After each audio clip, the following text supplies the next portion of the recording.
Allô, c'est moi Chantal, là, les recettes de Chantal, Chantal avec un E. Bon, là ce midi, là nous autres on arrive de Rodéa, puis là maudit, dîner pas fait, je voulais faire une recette, j'ai plus d'œufs, je voulais faire une autre recette, j'ai plus de lait d'arrêt, et là ça valait pas bien, j'ai dit maudit, ce que je fais pour dîner, je n'avais rien préparé. Là j'ai dit tiens, je fais un macaroni straight pipe, un beau macaroni au jus de tomate. C'est la première recette que j'ai appris à cuisiner, un macaroni au jus de tomate. Écoute, c'est niaiseux comme bonjour, tout le monde a déjà fait ça. Si t'en as jamais fait, je vais te montrer comment c'est niaiseux. Là, premièrement, vous vous faites cuire 2 ou 3 tasses de macaroni. Là, ce matin, moi, à 6 h ce matin, j'ai fait cuire des fusillis comme ça pour faire une salade froide. Mais là, ma salade froide va virer en macaroni. Donc, évidemment, il vous faut du jus de tomate. Prenez la marque que vous voulez. Là, j'ai mis le beurre à mozzarella. Parce que lui, il ne peut pas manger des produits laitiers. Donc, j'ai mis le beurre à mozzarella. Je fais saisir de l'oignon rouge. Et voilà. Je fais saisir de l'oignon rouge. C'est pas plus compliqué que ça. Là, quand vos pâtes sont prêtes, vous les mettez dans la passoire. Vous les égouttez. C'est pas plus compliqué que ça. Donc, un beau macaroni, c'est vraiment bon. Là, évidemment, les pâtes là, sont froides parce que je les avais préparées pour faire une salade. Donc, je vais mettre mon jus de tomate en premier. OK?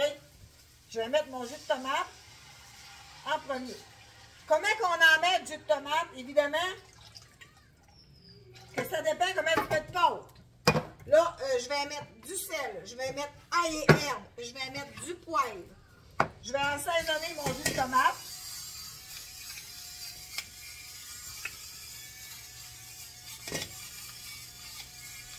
Parce que le macaroni qui goûte rien.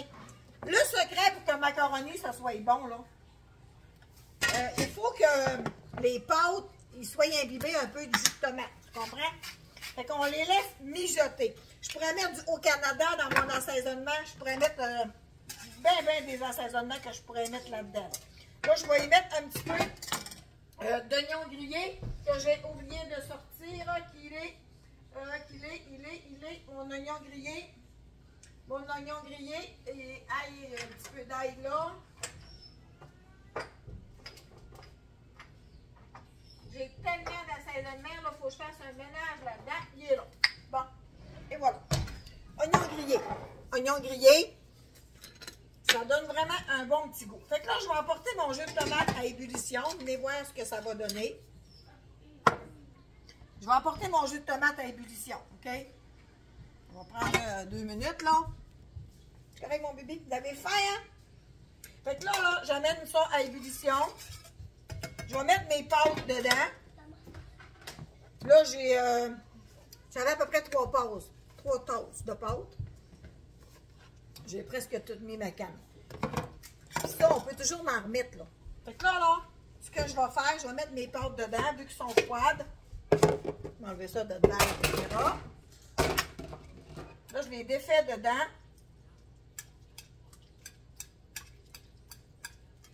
Et voilà ce que ça donne. Mais là, ça ne sera pas ça. Ça va être bien meilleur tantôt. Attendez un peu.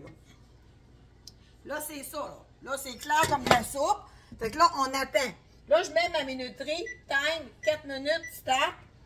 Puis, je vais le laisser mijoter. Je vais le laisser mijoter.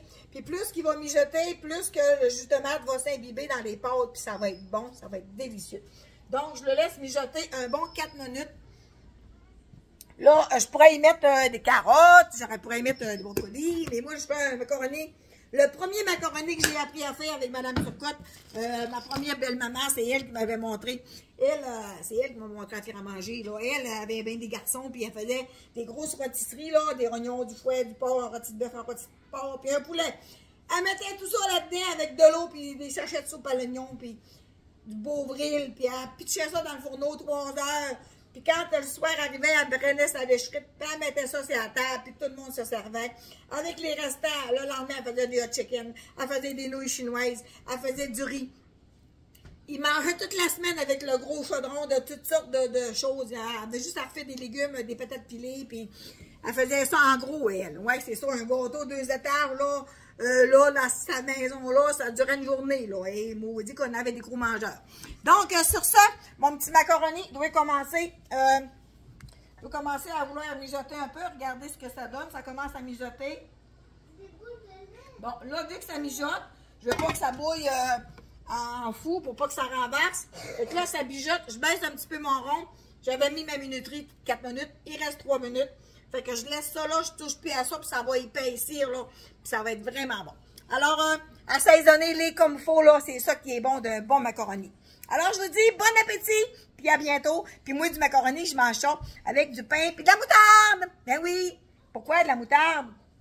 Parce que ma mère, elle m'a tout à fait manger ça, du macaroni avec de la moutarde. Fait que là, moi, j'ai inculqué ça à mes enfants, des pains avec de la moutarde. Puis des fois, une maman de garderie me dit à un moment donné, c'est ça qui fait manger de la moutarde? Ben, elle sait, j'ai jamais donné de moutarde. Puis elle m'a demandé de la moutarde. Elle dit, moi, j'aime même pas ça dans mon frigidaire. Ben oui, c'est bon avec du jambon, avec de la saucisse. Moi, j'aime ça, de la moutarde.